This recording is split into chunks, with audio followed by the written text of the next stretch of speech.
ধন্যবাদ সাংবাদিক বন্ধুগণ, আসসালামু আলাইকুম। আপনাদের সবাইকে মাহে রমজানের শুভেচ্ছা এবং আপনাদের মাধ্যমে যারা অনুষ্ঠান দেখবেন অথবা দেখছেন এবং দেশবাসীকে মাহে রমজানের শুভেচ্ছা জানাচ্ছি। এবং আমাদের বাংলাদেশ জাতীয়তাবাদী দলের চেয়ারম্যান দেশনেত্রী বেগম খালেদা জিয়ার পক্ষ থেকেও আপনাদের সবাইকে রমজানের শুভেচ্ছা জানাচ্ছি। দেশনেত্রী বেগম খালেদা জিয়া গত 8ই জানুয়ারি থেকে লন্ডনে চিকিৎসাধীন আছেন, সেটা আপনারা দীর্ঘদিন যাবৎ জানেন। এবং উনি আল্লাহর অশেষ মেহেরবানিতে এবং আপনাদের সবার দোয়ায়, চিকিৎসকদের প্রচেষ্টায়, সর্বোপরি আমাদের সবারই যে ঐকান্তিক আকুতি এবং দোয়া এবং চেষ্টা, তারই ফলশ্রুতিতে এখন পর্যন্ত আলহামদুলিল্লাহ আগের চেয়ে ওনার শারীরিক অবস্থা অনেকটা স্থিতিশীল আছে।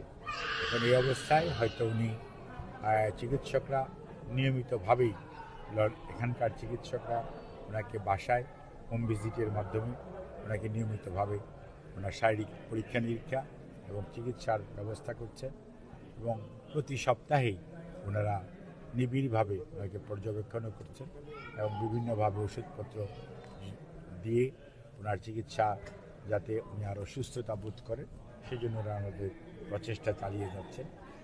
কাজে এই অবস্থায় উনি ওনার চিকিৎসার যে দিকটা সেটা তো উনি মোটামুটি আলহামদুলিল্লাহ ভালোই করছেন।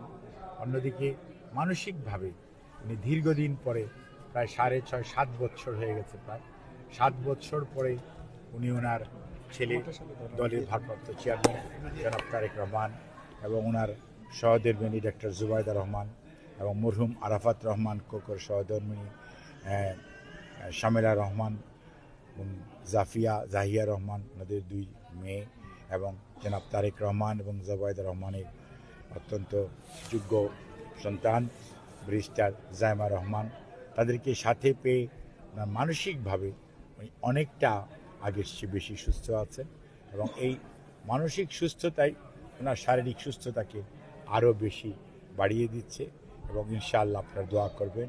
সর্বোপরি বিএনপির আমাদের ইউকের যে প্রেসিডেন্ট মালেক, জেনারেল সেক্রেটারি জনাব কয়সর আহমেদ সহ এখানে বিএনপির অনেক নেতাকর্মীরা এবং জিয়া পরিষদ শুধু নয় সকল অঙ্গ সহযোগী সংগঠনসমূহের নেতাকর্মীরা, সর্বোপরি দেশের মানুষ এবং বিদেশের মানুষও ওনার জন্য যে দোয়া করছেন তার বদৌলতে উনি ওনার জ্যেষ্ঠ পুত্র অর্থাৎ জনাব তারেক রহমান সাহেবের বাসায় চিকিৎসাধীন থাকা অবস্থায় আগের চেয়ে উনি অনেকটা ভালো আছেন, এটি বলা যায়।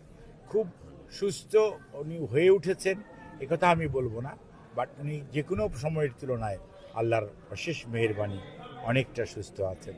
আপনারা ওনার সুস্থতার জন্য দোয়া করবেন এবং উনি যখনই এখানকার চিকিৎসকরা ওনাকে অনুমতি দিবে যাওয়ার জন্য তখনই উনি বিদেশ থেকে থাকার মানুষ উনি নয়। কারণ আগেও দেখেছেন সরকার বিদেশে পাঠাতে চেয়েছে, জোর করে উনি আসেন নাই। উনি বলেছেন বিদেশে আমার কোনো প্রভু নাই, হয়তো বন্ধু আছে, এবং উনি দেশের মানুষকে ভালোবাসেন এবং খুব শীঘ্রই চিকিৎসকরা যখনই বলবেন উনি দেশে ফেরত যাবেন ইনশাআল্লাহ। আপনারা ওনার জন্য দোয়া করবেন। ধন্যবাদ।